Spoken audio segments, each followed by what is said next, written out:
Salut à tous, c'est la rentrée. Et qui dit rentrée dit nouvelle vidéo. Oui, parce que je sors une vidéo tous les ans à peu près. Alors on va espérer que celle-ci ne soit pas la dernière de l'année. Et c'est parti pour l'épisode du houilleux. Alors, houilleux. Houblon, houdini, houleux... Houilleux, du verbe houiller. Mot inventé par mon paternel, désignant un bricoleur du dimanche qui pense savoir bricoler, mais qui n'y connaît rien. Exemple de phrase, t'es vraiment un houilleux. Ou encore, arrête d'houiller à ça, tu vas le péter. Bon, maintenant que tu connais la définition, je vais t'expliquer le principe. En gros, je prends un truc qui fonctionne, je houille un peu dedans, et je croise les doigts pour que ça refonctionne, une fois que tout est remonté. Maintenant que tu as compris le concept de l'émission, c'est parti pour le premier épisode. Aujourd'hui, on va installer des TL Smoothers sur mon imprimante 3D. Un TL Smoother, c'est ce petit composant. Il vient s'imbriquer entre la carte mère de mon imprimante 3D et les moteurs. Les installer rendrait les impressions beaucoup plus propres. Mais ça, c'est seulement en théorie. J'ai pu lire sur différents forums qu'il était inutile d'installer des TL Smoothers sur des Creality CR10. Eh bien, on va vérifier ça tout de suite. C'est parti pour l'installation des TL Smoothers.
Bon, maintenant que c'est installé et que tout est fonctionnel, enfin, je l'espère, il ne me reste plus qu'à faire un test d'impression. Et pour cela, j'ai choisi tout simplement les cubes de calibration X, Y et Z.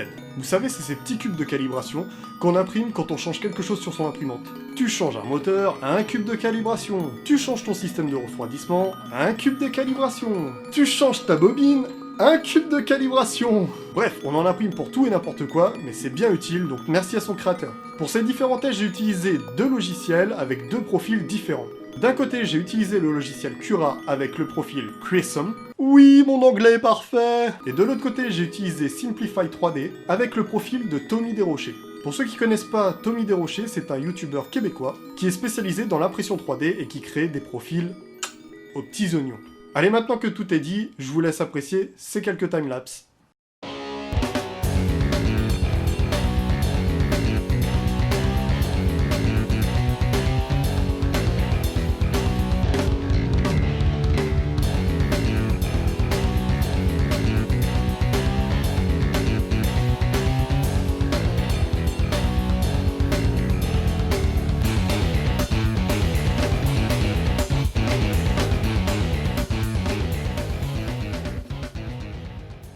Donc nous voici devant les résultats et on va voir tout de suite ce qui s'est passé au niveau des impressions. Alors on va commencer avec le premier cube. Celui-ci a été imprimé sans les TL Smoother, avec le profil Crism.